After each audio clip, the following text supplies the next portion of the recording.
J'étais directrice d'un gîte. Et puis, un beau matin, mon patron est arrivé et il a dit on va fermer pour l'hiver. Alors, je dis oh boy, ça changeait les projets. Du jour au lendemain, j'ai été congédiée. Les raisons, personne ne l'a jamais su. J'ai perdu mon emploi suite à une restructuration. Alors, il y a des postes qui ont dû être abolis et le mien en faisait partie. J'étais réceptionniste dans un salon de coiffure et il a fallu qu'il fasse des coupures. Moi, j'ai pas perdu mon emploi. C'est une décision personnelle. J'ai décidé de changer de travail parce que, premièrement, je commençais à avoir moins de plaisir à aller travailler. Ça me faisait que, sans faire de gaffe, je négligeais des choses. J'étais écœuré de l'ouvrage que je faisais. Ça faisait 25 ans que je faisais le même métier. Là-dessus, 20 ans comme contremaître. Et puis, j'avais l'impression que je n'avançais plus nulle part.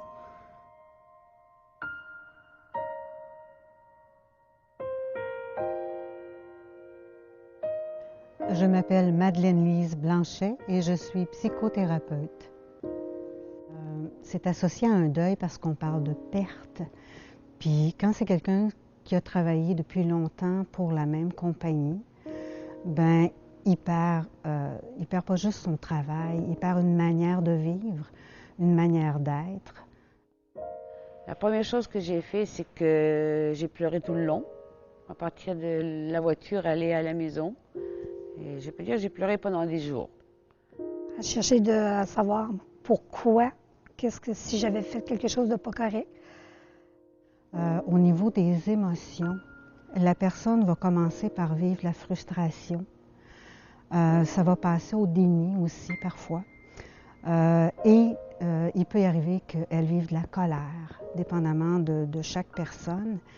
Et si sa colère n'est pas bien gérée, ben, elle va la retourner contre elle. Elle va donc penser qu'elle ne vaut plus rien.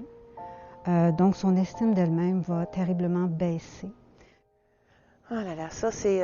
on passe par toute une gamme d'émotions. Le rejet, on passe par le déni parce qu'en fait, on veut recommencer à travailler, on ne veut pas perdre notre travail. On va commencer les recherches d'emploi tout de suite.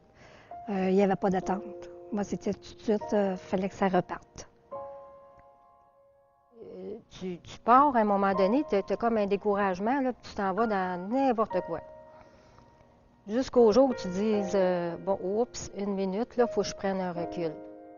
J'ai commencé à faire une grosse remise en question. Qu'est-ce que je voulais faire du reste de mes jours? J'étais-tu pour continuer là-dedans, me résigner à rester sur le même niveau puis les mêmes qualités d'ouvrage, ou si je voulais passer à autre chose. Fait que ça a été une grosse remise en question là-dessus.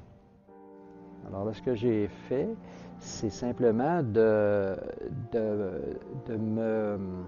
faire une analyse, une expertise de ce que j'étais, moi.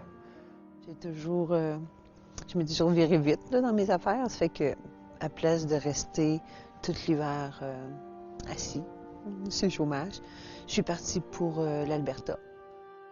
À un moment donné, j'ai été au centre d'emploi. Puis au centre d'emploi, ils m'ont référé à Coalition pour les personnes de 45 ans et plus. Là, c'est là que ça a commencé à être intéressant, puis c'est là que j'ai commencé à avoir de l'encouragement parce que j'en avais vraiment besoin. Non, je ne suis pas finie. J'ai 58 ans, mais non, je ne suis pas finie. Il y a sûrement d'autres choses que je peux faire, puis que je veux faire. Fait que je me suis retroussé les manches, puis j'ai pris un papier et un crayon, puis j'ai commencé à mettre des points que je voulais faire. J'ai pris conscience à un moment donné que je pouvais encore donner... j'ai trouvé en moi une certaine force, une énergie pour aller chercher de l'aide pour justement me rendre, retourner, aller chercher des énergies, surtout des outils surtout, pour retourner sur le marché du travail.